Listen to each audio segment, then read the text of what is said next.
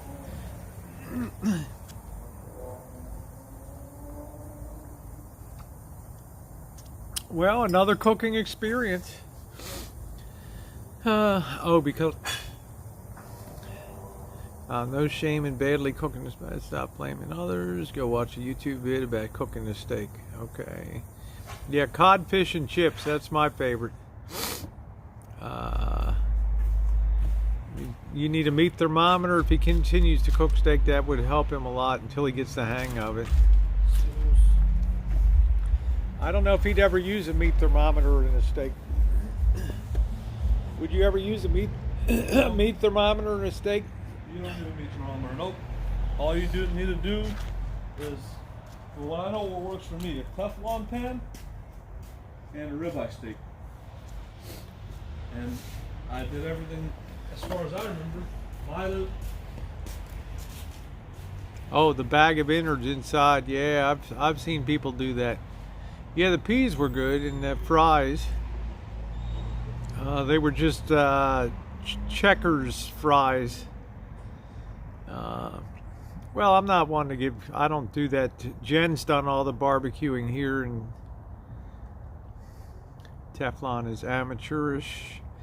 I really think that cast iron is great because it does evenly distribute heat. But at least I got an idea of what to do now. I'm not sure. I think he thinks Teflon's a greater conductor of heat.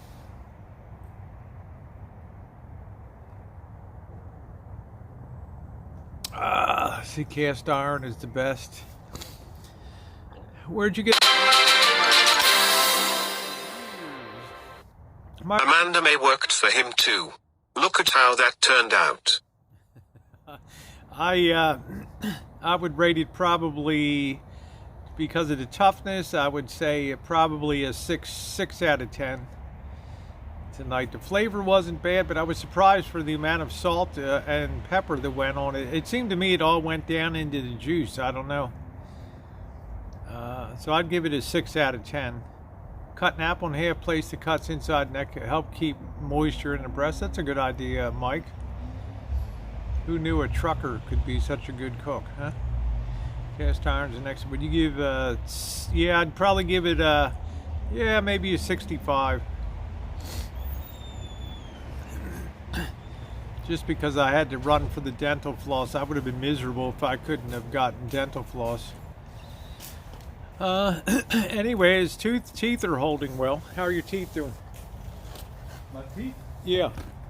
What do you mean, like? Well, I mean, I haven't heard you talk about the hole in your, with. No, I still have a hole in there that I have to flush out, and stuff like that. Let me disconnect that. You got your beer over here. Yeah. Okay. Thank you. Yeah. I wouldn't be disheartened by the experience. I just. It is what it is.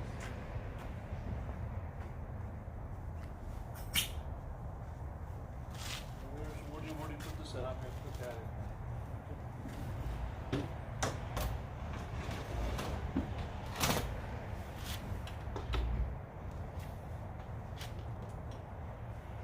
You're cooking on a legendary surface here. This was my kitchen table for 2 years.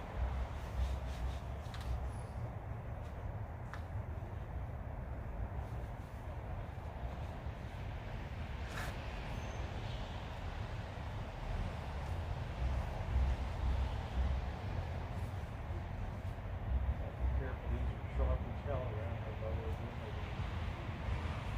Some 409? You want some 409? Yeah, I'm gonna do another paper. I got some 409. That's the only bad downside of this.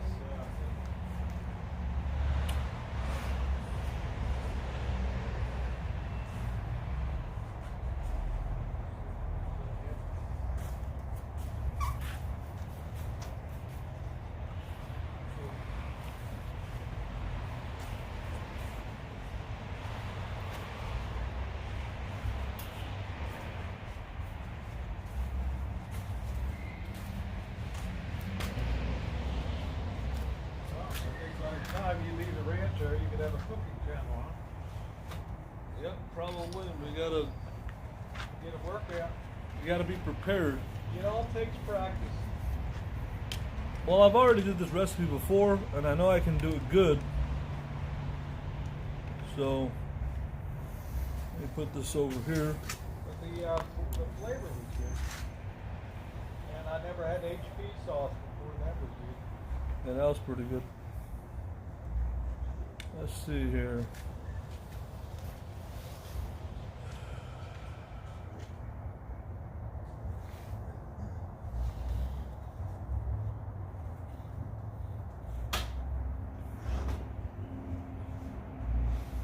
Let me get on that laptop a little bit here. Got to find that adapter for that bell. See if I can get that thing working again.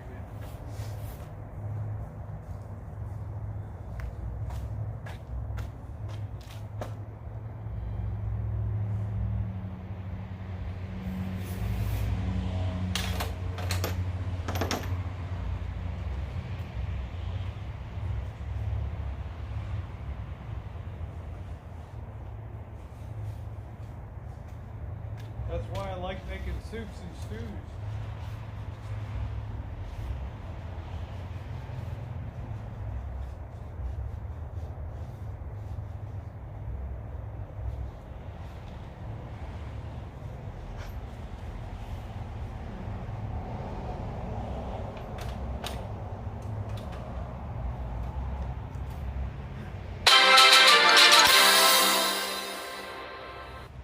Elvis has a favorite cut of steak. It is tube steak. Elvis loves tube steak. Tube steak. Tube steak. Tube steak. Elvis prefers tube steak over New York strip even though he can't cook that either. Tube steak. Can't beat a good tube steak. Ah yes you can. Let's be nice. Alright. Reward direction, not perfection.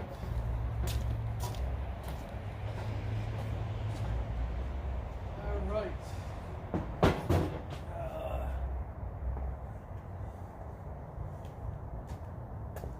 Alright. I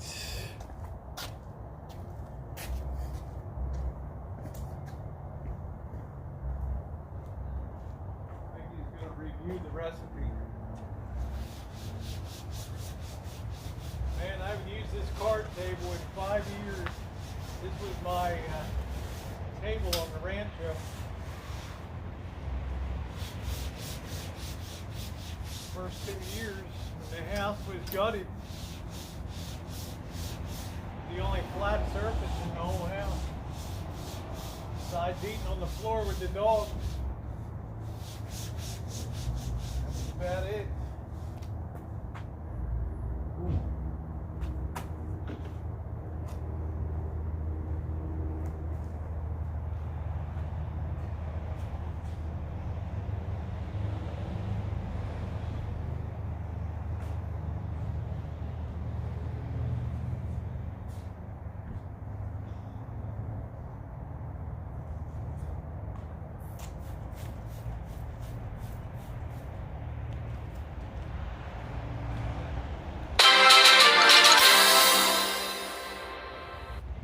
Skin flute steak, skin flute steak, skin flute steak, skin flute steak, skin flute steak, skin flute steak, skin flute steak, skin flute steak, skin flute steak. Elbow likes skin flute steak. Vinny's gonna wear it out.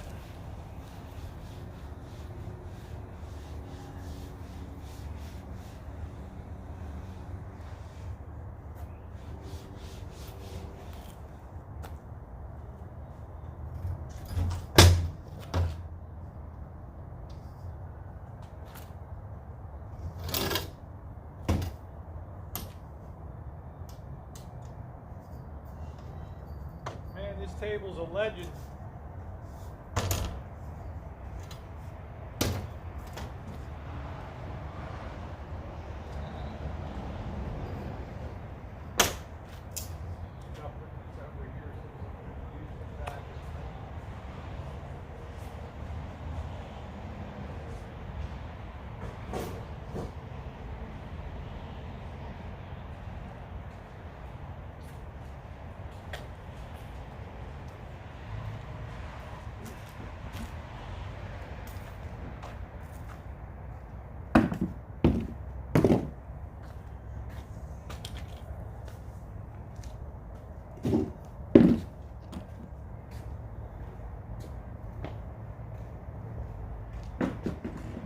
did a big cleanup today.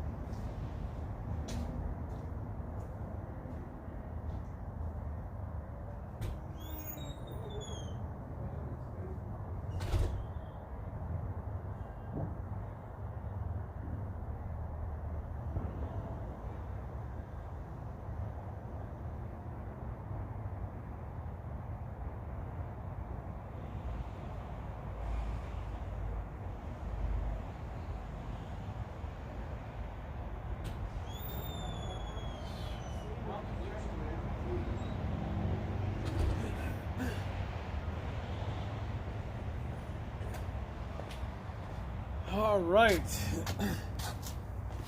Oh man, very interesting discussion tonight. Let's see, no, I think he's reviewing the recipe. Are you reviewing the recipe, Marshall? Okay.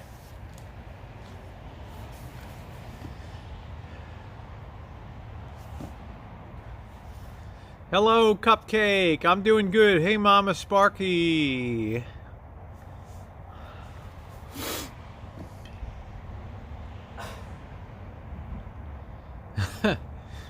Let's see. Yeah, I found 3. Actually, we have 3 plungers here.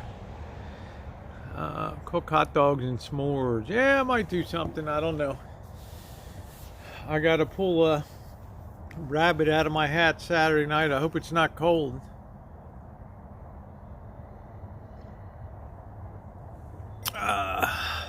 Hope you do.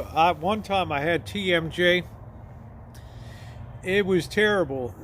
Dentist had my mouth open for about an hour. Man, I could not shake the pain. It was terrible. Make hobo dinner. Why don't you send me a recipe for that? Have you trained Marshall now? Very well. Well, I think everything's a learning experience, right? How not to cook. If you're cooking codfish fry, also make a good coleslaw. Yeah, I don't think I'll do codfish. I need to have a fryer. Several people have been banned on your channel, Rosie. Several good people. All they have to do is just send me Gmail. I can make it like new. Yeah, I always drink coffee after dinner. Always. So pot of chili is easy. Yeah, I think. Yeah. Maybe I'll make chili. Yeah. Maybe I'll make a good chili. Hobo dinner's really good. Haven't had that. Tomorrow night's going to be coconut cream pie. Yeah, we'll be doing more cooking. The more we learn, right?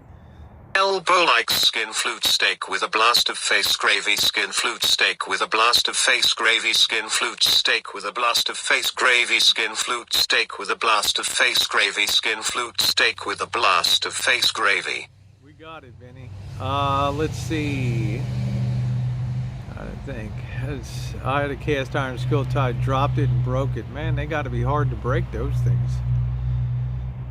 Sirloin. Yeah, I agree. You know, my favorite is a ribeye. Yeah, I got it. Yeah, don't drink it, Jen. Don't drink it. Here it's only $8.21. Yeah, some of the coconut cream. It's an easy one to make. Well, we always have a good time, you know. I mean, I can't criticize people, but I'll be honest in my reviews. Yeah, this skillet is good and see. This is a good skillet. Chicken pot pie. Beef stroganoff, homemade. Ribeye, Delmonico Rarer. Oh, I'm just kind of, because I'll probably be in the light here. I've been banned to the upper deck.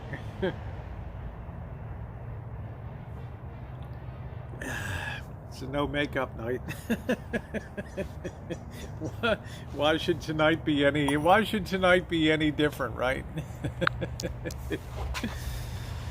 Hey Kathy, long time no see. I was thinking about you today, honey. I was going back and doing some more cleaning on the channel.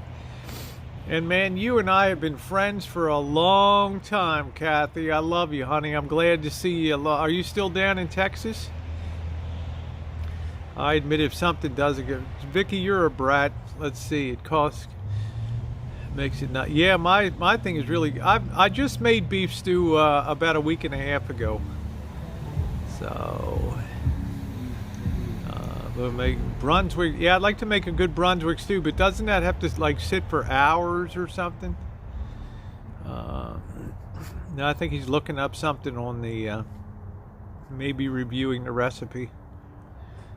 Yeah, Kathy, nice. Yeah, my friend Kathy down there in Texas. I've known so many years on YouTube. 7 years, almost 7 years. Vinny's using the PayPal option on that. Not sure if the PayPal pops up on the screen, but the voice thing does. So, yeah. Yeah, maybe I'll make a chili. That'd be good. Potato latkes. Looking up poached steak. Oh yeah, you got to try the recipe. You got to throw a little bit of oregano and a can of tomato paste in there. You'll be over the moon. If the cast iron gets rusty, throw it in the fire and cook. Okay, thank you, Jan. I appreciate that. I don't have a. It's only on the PayPal link here. Yeah, it's nice to see you, Sherry.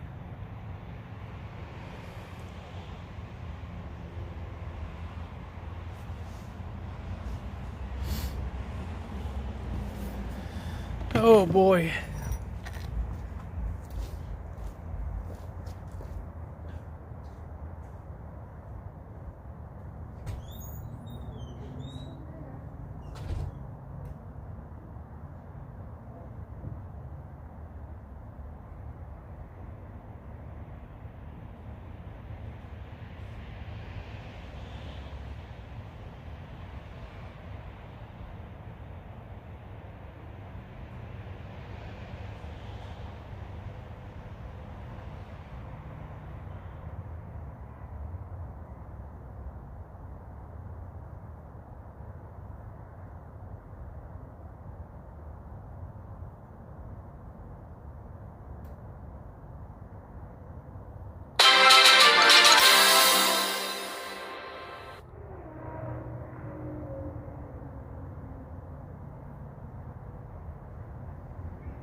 more cleanup. Doing a bit more cleanup here.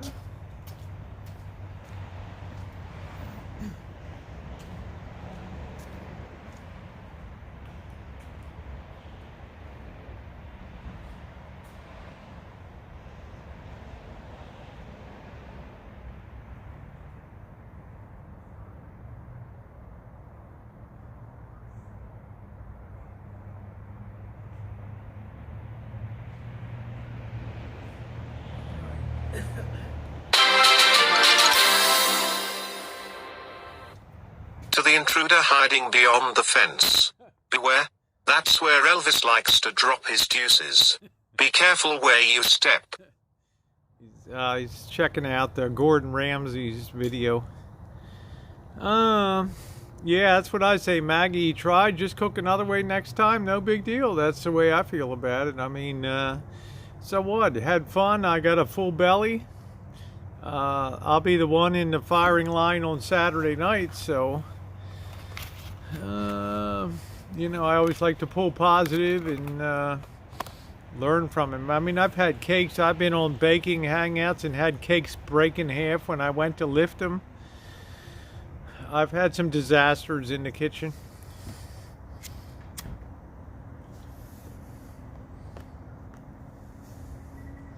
Oh, I've absolutely screwed up, man. I've had cakes break in half, putting the top layer on and put icing on that was too runny, and iced the cake that was too warm.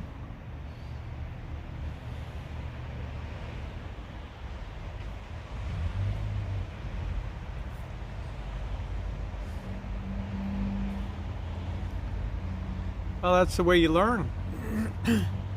Well, of course. I mean,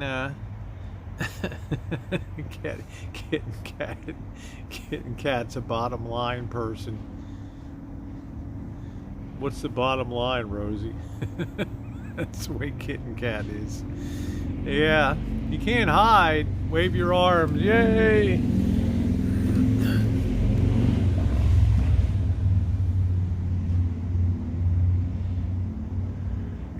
Yeah, live streams are good because people can interact. So Saturday night I'll be choosing what I'm going to step into the firing line, see what I'm going to make. I'm really glad we cleaned up. Yeah, of course, Fundy. No, my teeth were hurting.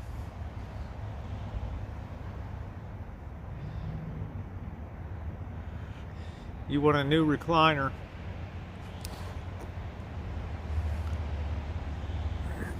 No, I mean, it's kind of funny. You just kind of laugh. It's what adds to the show. Well, we got a sidewalk here, down here.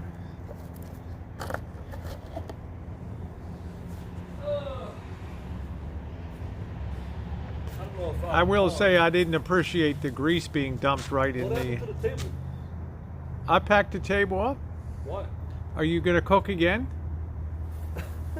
Huh?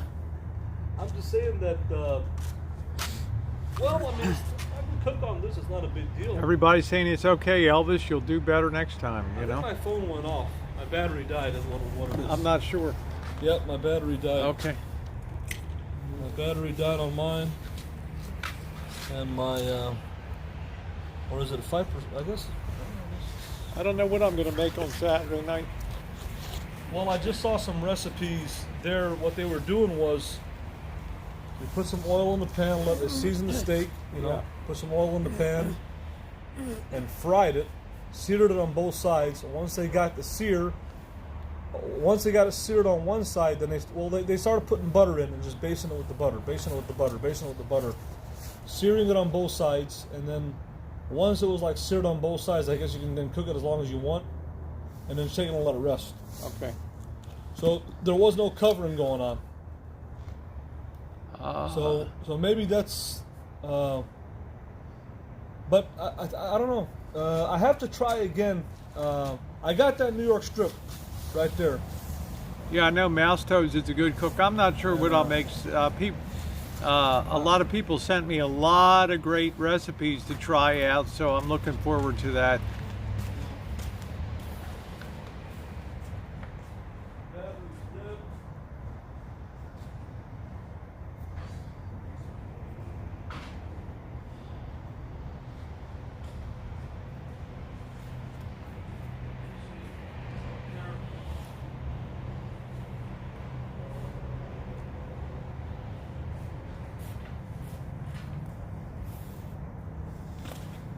It said Gordon uses stainless steel for his stuff.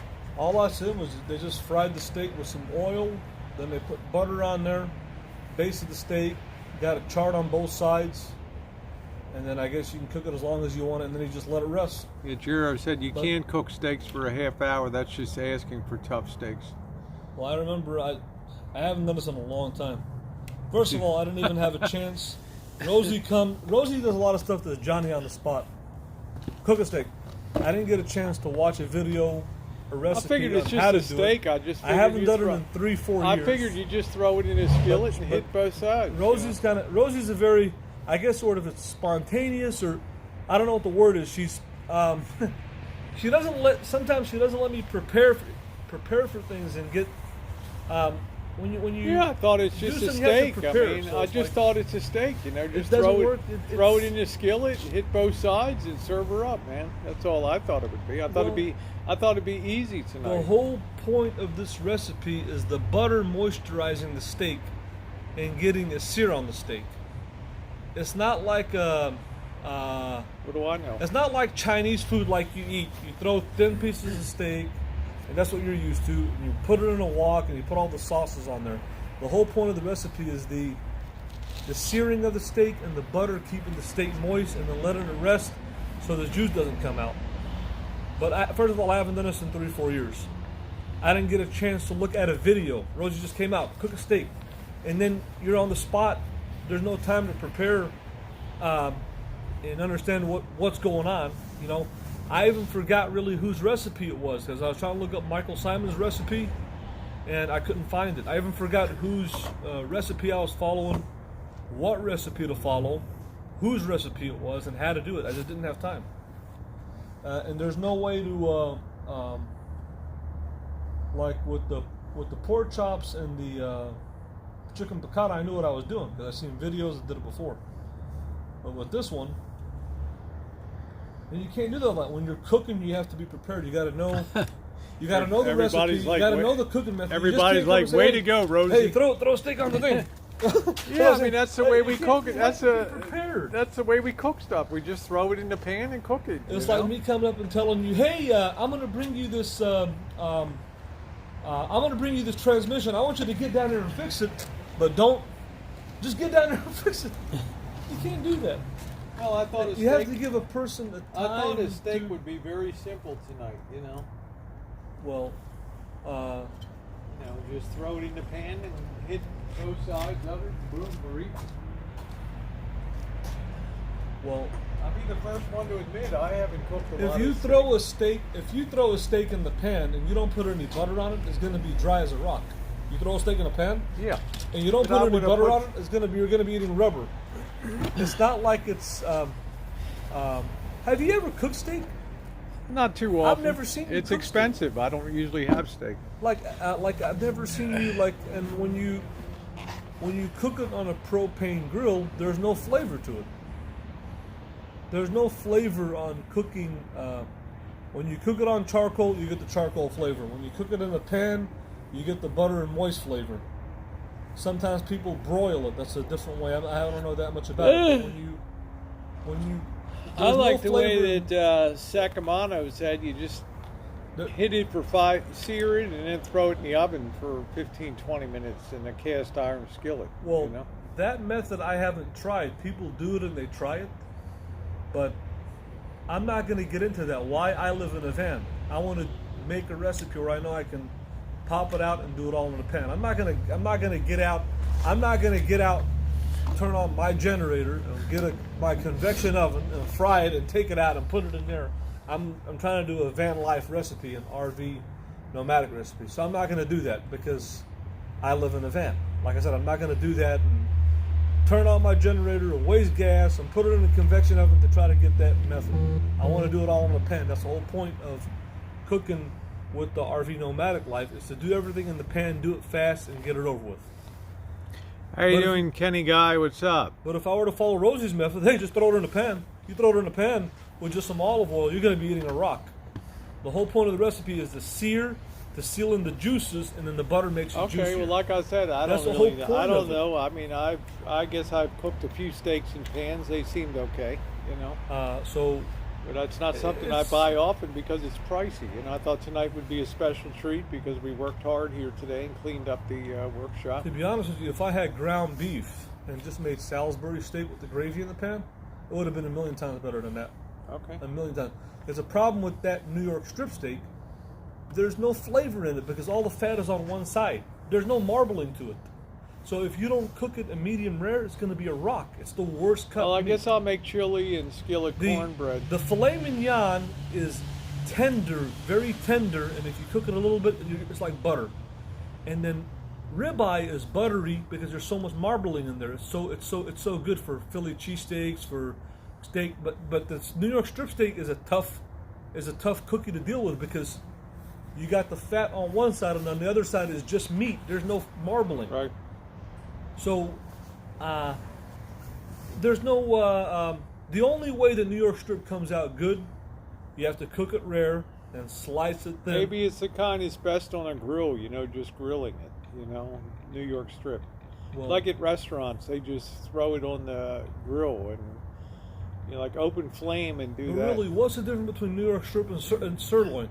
They're both dry, they have no flavor. There's no marbling, there's no fat. There's no marbling in a. Well, I mean, every restaurant, it's a flagship product, the New York strip steak. Yeah. The filet mignon is higher than that. Yeah. Because Jen wants to go over to the steakhouse for her birthday, so we'll see what they do over there. But now you're saying the filet mignon, the New York strip steak, the filet mignon is more expensive. Yeah. That's the flagship. It's a lot higher. Well, I mean, flagship in the sense that most people are going to order a New York strip steak because of the price. What makes you say that, though? The price of it on the menu. The price of filet mignon is higher. No, but I'm saying most people can't afford filet mignon when they go into a restaurant, so they're going to have the New York strip. They're going to have the sirloin because it's cheaper than the strip. Well, the sirloin is cheaper than the strip,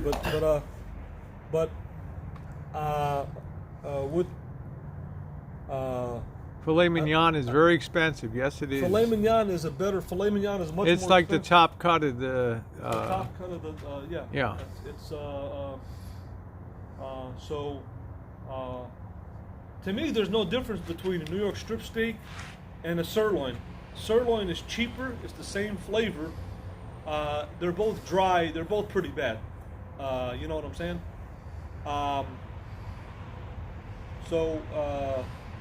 If you're gonna get steak, you're gonna have to spend the money and get either filet mignon or ribeye. I think ribeye more money than strip. Oh yeah, ribeye is an expensive steak. Yeah. So, I've had my cousin cook it. I remember I was in Arkansas. He cooked it on a propane grill, and it was very medium rare, and it was tender. But there's no flavor. All you're getting is a flavor of meat. There's no marbling of the fat. There's no marbling. Okay. So, well, we'll see what I make. So I'll probably make chili on Saturday night. But I got that other strip steak. I'm gonna cook that again. Okay. And I'm gonna use. I know it's not gonna be as good as ribeye. I don't care what I do to it. It's nowhere. All right. And let me tell you why now. The ribeye steak has marbling all throughout it. So at every section of the ribeye, it's going to be juicy because there's marbling throughout the meat grains all over. With the strip steak, it's all on one side. So that's just the reality of it. I'm just, Well, I mean, I'm not an aficionado of cooking. I just taste it and try it and see what I think of it. Steak is a very rare thing here.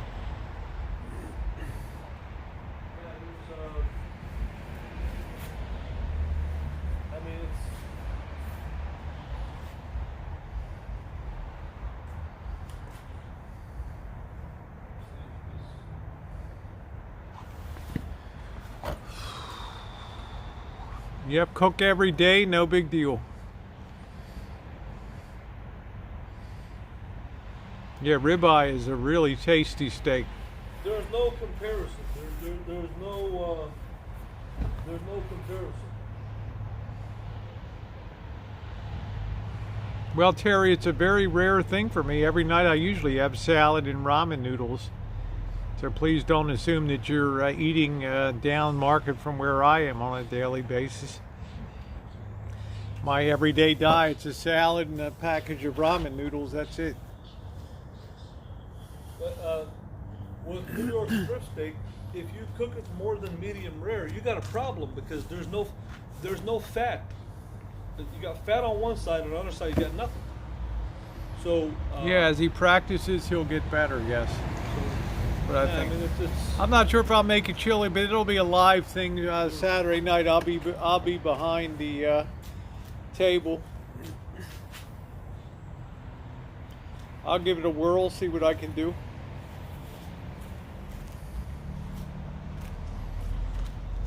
But you know, pork chops were good. The chicken was out of this world for tenderness. Maybe chicken's just a different kind of meat, you know, the more you kind of put it in under the foil or the top, the more tender it gets.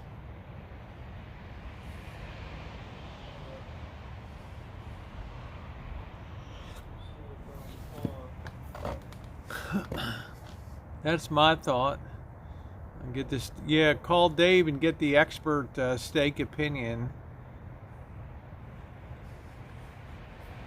again, like I said, Yeah, it's a rare treat for me to have steak. Yep. Ashley was going to. But I thought everybody worked so hard around here today that I thought I'd reward everybody with the steak tonight. Yeah, it's Our there's grocery store doesn't carry like ribeyes and all that kind of with, stuff. with if you look at the Philly cheesesteak, right? The Philly cheesesteak sandwich. Do you know what kind of meat they use for that? You know they're using ribeye, right? I don't know. They're using ribeye. Ask anybody in Philadelphia. Look at all the cooking shows. They're using ribeye for a Philly cheesesteak. Now ask yourself why. If New York strip steak is so good, I don't know. As long Why as aren't I'm they using- not eating a ball sack sub, that's good. Let's see. why aren't they using strip for Philly cheesesteak? They're using ribeye. A ball sack sub. They're using ribeye for that.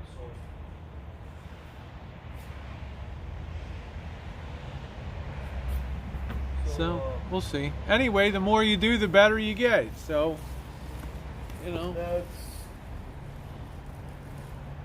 Now we'll go all very. the precautions that I took, and now I'm eating a piece of bread to make myself filled up. Really? After that? Because you Well, you didn't eat peas or anything. I you followed- gotta have greens. Your diet's very deficient in green vegetables. You know, you're gonna have zinc deficiency and you're gonna have magnesium deficiency. You're gonna have muscle and problems and stuff Well- like that. You gotta have greens. Anyway, greens. If I want greens, you gotta have greens. You have to have You have to have green vegetables in your diet.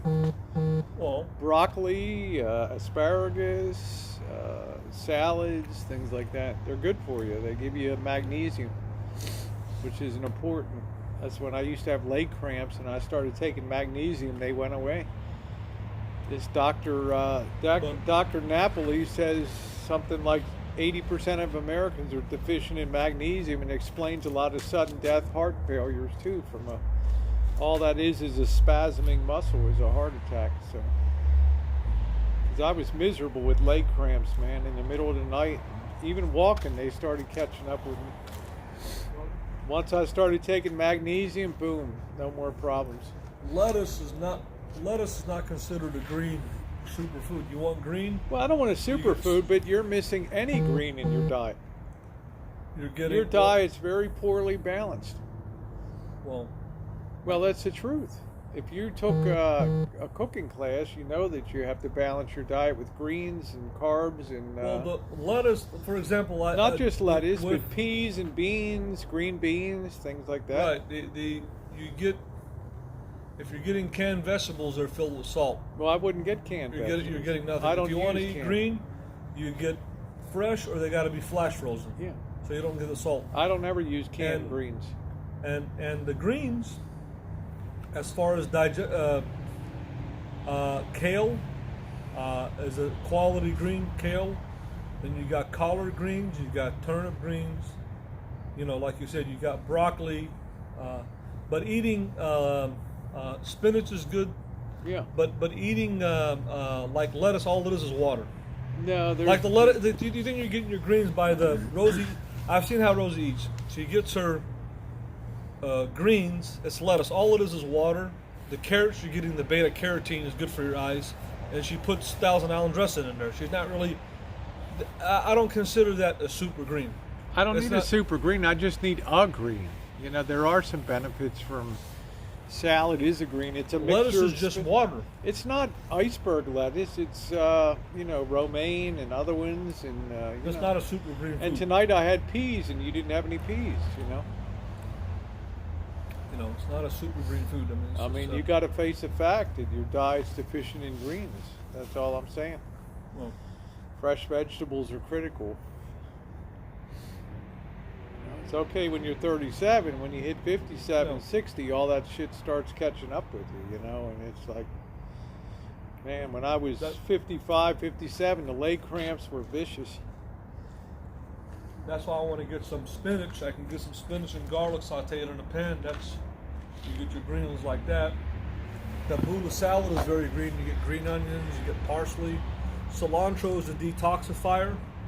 So if you garnish your foods with cilantro, that's a quality green because it detoxes you. Yeah, the the coat got thrown in the washing machine. It turned out very well, the jacket. And, Yep. but let me look up super greens. Let's see. Rosie thinks that lettuce is super greens. I never said that. See, you put words in my mouth again.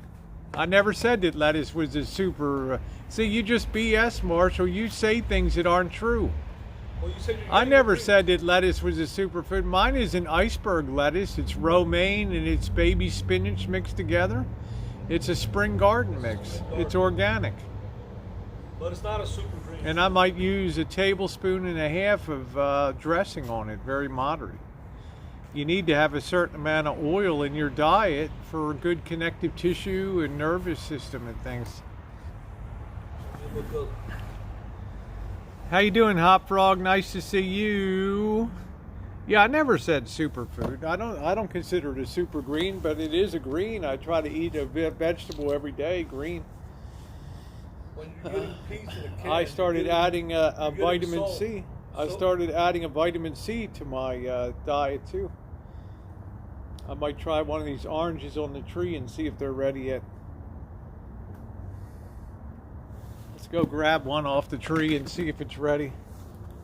Try to get a salt. Let's see.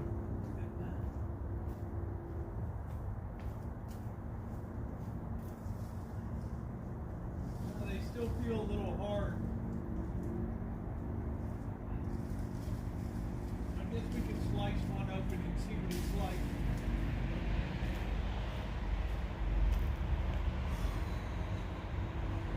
It's right off the tree. Probably got to wait about 2 more weeks, usually in mid-December or so. Go inside and slice it up. Let's see, I can read these are fiber green.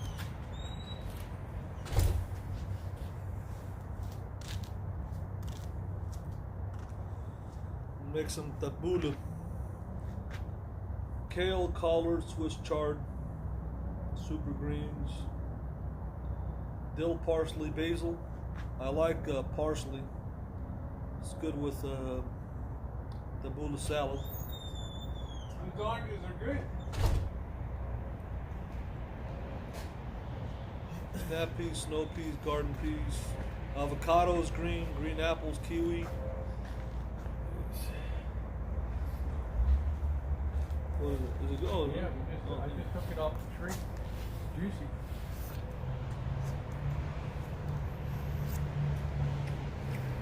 Good.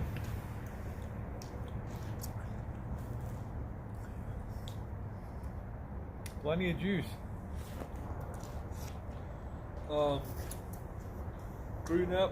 Kiwi, green apples, avocado. Don't you like guacamole? Nah, I find guacamole's too Um, rich tasting for me. Asparagus, spicy greens, arugula. I'll tell you guys, nothing like pulling an orange off your own tree. That Dill, thing is parsley, really basil. good. I like the Buddha salad, which is dill. Yeah, did you guys see